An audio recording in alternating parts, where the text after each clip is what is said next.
So, lucid dreaming is very important because it trains you to always remain lucid, in that everything that happens to you in life, you always go back to that higher perspective.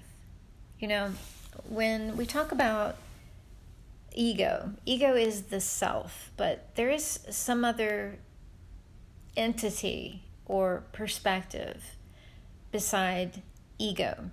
And the way you can prove this is you can observe ego. You can observe ego as a mechanism for self-preservation, and you can silence that ego. Who's doing that?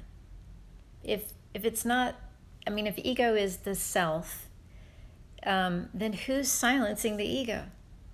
You see what I'm saying? So it is possible to approach everything from your higher perspective, which is what I believe the Jesus teachings, and I know Buddhism, is about. The Christians would call it the Father. The Father is the highest consciousness, or the commander, the left brain, rational thinking, reason, logic. And the reason there's a Trinity is because the heart has to be present. The compassion has to be present when you're just using logic and reason, right? Otherwise, you end up doing things that cause suffering to other individuals, including even yourself at times.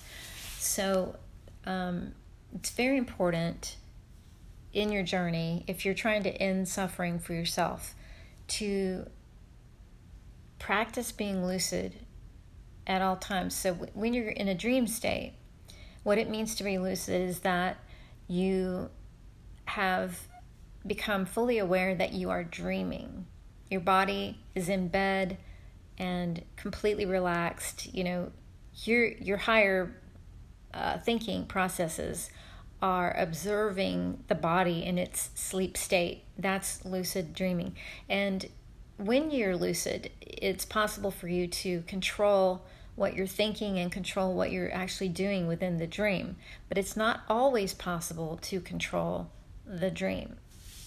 Consciousness is very complicated, and there are these levels that you have to go through. But the more you practice lucid dreaming, the better your odds are for the fact that, say we all die, right? We're all going to pass away or transition to the next level. So when you transition, the Buddhist teaching is that they want you to be completely, fully conscious at the moment of death, so that you can be lucid and transcend or transition into a more desirable reality, because you could get stuck in the lower bardas, the lower realities that are not very nice to be in, just the same way that you would be stuck in a nightmare because you're not lucid. When you're in a nightmare, you think it's real and it's horrifying and you can't control anything, right? But the minute you become lucid, you're like, hey, that demon's coming at me, but I can just make him disappear. Poof. It's kind of like the Green Lantern.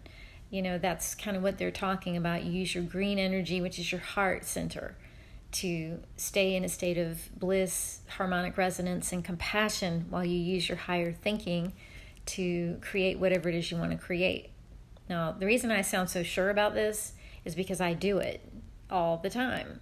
And it's liberating, it's empowering, and it's important for you to be able to do this at the moment of death. If you believe that. Even if you don't believe in an afterlife, why would you risk it, right? Why would you risk and say, I'm just going to see what happens? When the truth is that if you die in a state of longing, fear, craving, all your energy centers are in a state of lust, greed, gluttony, sloth, vengeance, jealousy, and pride. All of those states are the way your energy centers are off balance or dissonant when you're in a state of fear or kind of craving something, right? So that's all there is for today. But very important that you stay lucid, my friends.